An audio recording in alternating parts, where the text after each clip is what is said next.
Tumugon naman ang ilang mambabatas sa kumakalat na usap-usapan na posibleng magkaroon ng pagpapalit sa liderato ng Kamara. Samantala, ilang partido naman ang nagpahayag ng kanilang matibay na suporta para kay Speaker Bogie D. III. Si Kate Renya, una sa balita.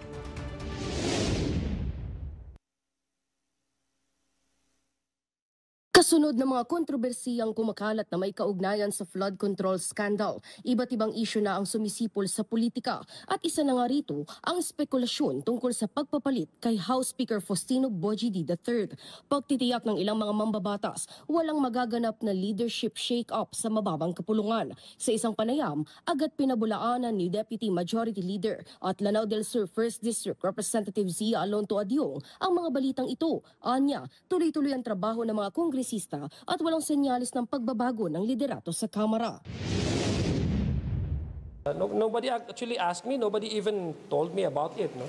So, wala akong leadership change. Nakita niyo naman po. No? Continuous pa rin yung aming trabaho dito sa House of Representatives under House Speaker Bogie D.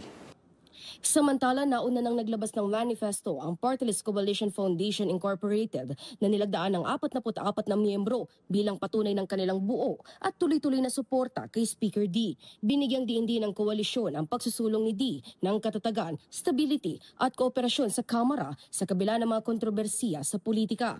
Sa panig naman ng Visayan Bloc na may 45 miyembro, tiwala rin sila sa pamumuno ni D. Ayon kay Bacolod Lone District Representative Albi Benitez, malinaw ang kanilang suporta sa lider ng Kamara at walang puwang ang mga spekulasyon ng pagpapalit liderato. Idinagdag pa ni Benitez na mismong dating Speaker at Pampanga 2nd District Representative Gloria Macapagal Arroyo ay sumusuporta sa kasulukuyang pamunuan.